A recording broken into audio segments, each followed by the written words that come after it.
Assalamualaikum warahmatullahi wabarakatuh. Selamat pagi dan salam sejahtera untuk para pemirsa di mana saja berada di seluruh tanah air maupun yang berada di luar negeri. Semoga semuanya dalam keadaan sehat walafiat semuanya dan dilancarkan semua urusannya. Nah, para pemirsa, jumpa lagi di konten saya Bung Darkim. Di sini saya sekedar memberikan sebuah opini atau masukan maupun pendapat ya kepada pemerintah khususnya, ya, siapapun yang menjadi presiden untuk di tahun 2024 yang akan datang. Nah, di dalam program ya, mengejar kesejahteraan dan kemakmuran ya di negeri ini, rakyat negeri ini, ya, supaya tidak seperti apa yang terjadi pada saat ini, kita serba langka berbagai bahan pangan, ya, kadang langka cabai, kadang langka bawang, ya, sekarang langka beras, ya, yang dulu juga langka minyak goreng. Nah, para pemirsa, ya, ini semuanya sebenarnya ya bagaimana pemerintah ini yang menjadi ya subjek daripada pelaku pembangunan ya di negeri ini, ataupun sebenarnya pemerintah di mana saja berada, ya. Nah, jadi mesti memiliki ya program ya jangka pendek, jangka menengah, jangka panjang. Kalau dulu pada zaman ya Soeharto Orde Baru dulu ada namanya GBHN, garis besar haluan negara. Nah, GBHN ini ya itu merupakan landasan ya di mana sebuah negara ini pemerintah, eksekutif, legislatif ya terutama di dalam membangun ya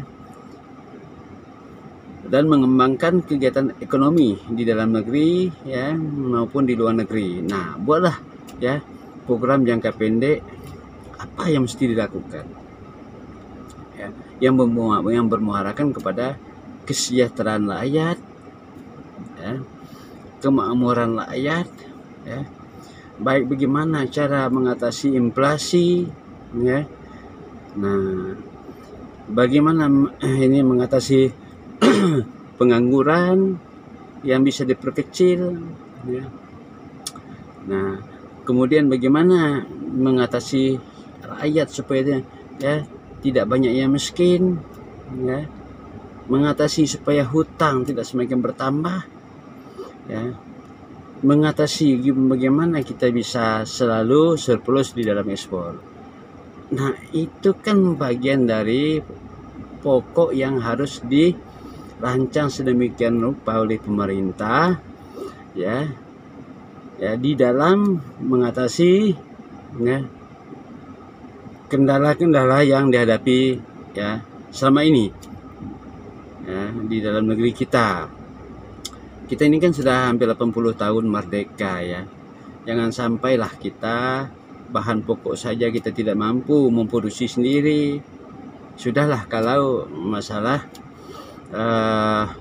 industri hilir itu mungkin karena kualitas sumber daya manusia kita ini masih rendah. Tapi industri hulu bagaimana itu bisa diproduksi ya, digali dengan melibatkan ya rakyat. Artinya ya dengan melibatkan rakyat itu ya kita akan berupaya ya rakyat yang juga sebagai pelaku ekonomi ini. Nah, sehingga mereka pendapatan bisa meningkat ya, kemiskinan mereka bisa berkurang, pengangguran juga berkurang dengan melibatkan ya ekonomi kreatif. Artinya melibatkan ya rakyat sebagai salah satu pelaku ekonomi dari ya bottom up menjadi top down, bukan top down menjadi bottom up. Itu keliru. Nah, kalau rakyat sebagai pelaku ekonomi, tentunya ya sektor-sektor usaha itu akan meluas. Sektor-sektor usaha itu akan meluas, akan juga menambah ya daripada sektor-sektor pajak yang bisa diterima oleh negara untuk meningkatkan APBN. Itu satu. Ya, yang kedua, ya, secara tidak langsung rakyat memiliki penghasilan.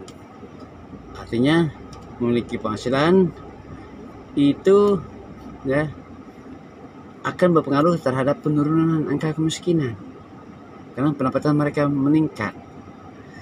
Nah, akan menurunkan pengangguran karena lapangan usaha banyak. Ya, jadi tidak semuanya setiap sarjana mesti harus ya bekerja pada sektor-sektor pemerintah sebagai pegawai negeri atau P3K.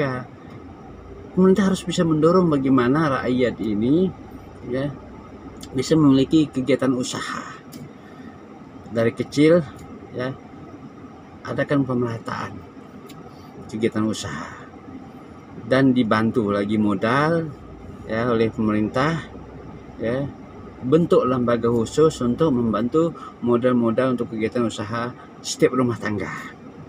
Kemudian diberikan pelatihan usaha apa yang mereka inginkan, yang menurut mereka bisa berkembang. Ya. Kemudian ya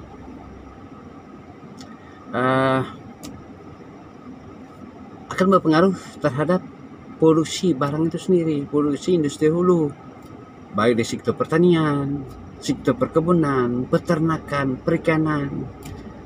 Nah, sebagian besar rakyat Indonesia ini berada di desa. Jadi bukan hanya mengandalkan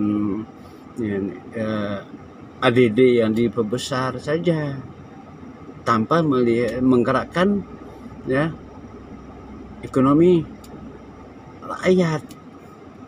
Jangan tempatkan rakyat itu hanya sebagai tenaga kerja, tapi tempatkanlah mereka ya sebagai pelaku dari kegiatan usaha. Nah, setelah dia produksi, nanti dibantu lagi pemasaran. Pemasaran itu bisa bekerja sama dengan perusahaan besar sebagai bapak angkat untuk menyalurkan hasil produksi mereka. Nah, kemudian bisa juga dengan tujuan ekspor.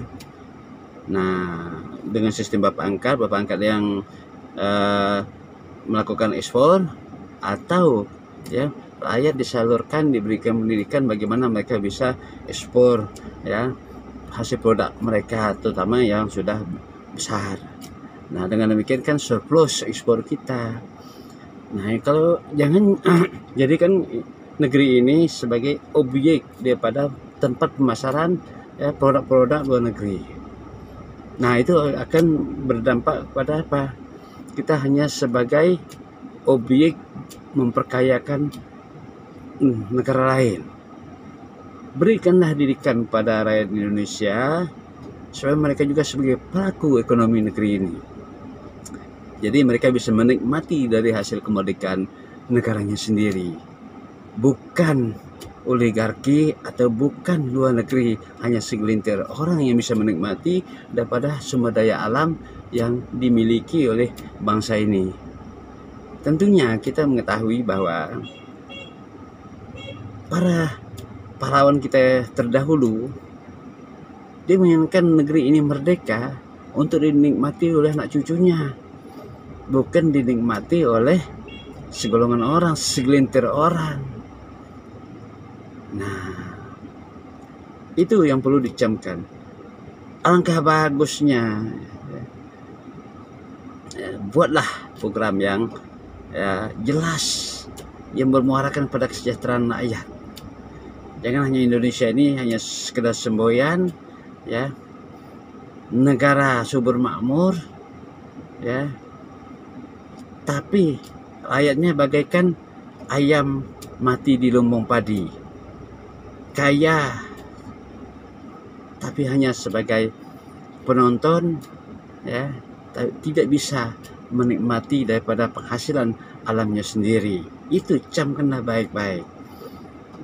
Nah, kalau ekonomi Indonesia sudah tumbuh, sudah rakyatnya sudah sejahtera, sudah memiliki usaha sendiri, sudah berproduksi sendiri, saya yakin pertumbuhan ekonomi itu jangankan hanya 5%, 8% saja bisa dikejar. Ya. Nah, jangan mengejarkan pertumbuhan ekonomi tapi ekonomi rakyat tidak diperhatikan. Itu susah terangkat. Jangankan 6%, 5% pun sudah agak susah. Maka kita Indonesia ini sekarang ini hanya 5%, 5,3. Kenapa? Karena akar dari ekonomi itu sendiri, bahkan sebuah pohon, ekonomi rakyat, ya, akarnya tidak subur. Ya, bagaimana daun akan subur kalau akarnya saja tidak subur? Bagaimana batang bisa subur? Pertumbuhan ekonomi akan bagus. Ya, kalau akarnya tidak subur, bagaimana bisa rindang pohon ini, daun-daunnya, APBN-nya bagaimana bisa banyak apabila akarnya tidak subur, ekonomi rakyatnya tidak diperhatikan, hanya sebagai objek penderita dari para segelintir orang yang sudah kaya menguasai perekonomian negeri ini. Sampai kiamat pun tidak akan bisa. Tapi dari bawah, bahkan sebuah rumah, atap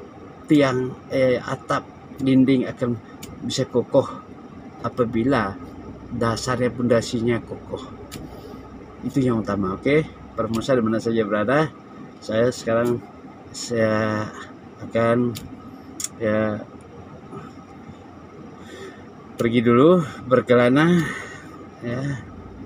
mencari inspirasi baru. Pemirsa, saya selalu berdoa kepada seluruh rakyat Indonesia yang masih belum mampu, semoga diberi kemudahan rezeki, diberi kemudahan di dalam membuka usaha. Bangkitlah Indonesia, kita pasti bisa. Oke, terima kasih. Sampai ketemu di lain kesempatan. Semangat. Jangan lupa silakan like and share, subscribe jika ingin ketemu dengan konten-konten saya berikutnya.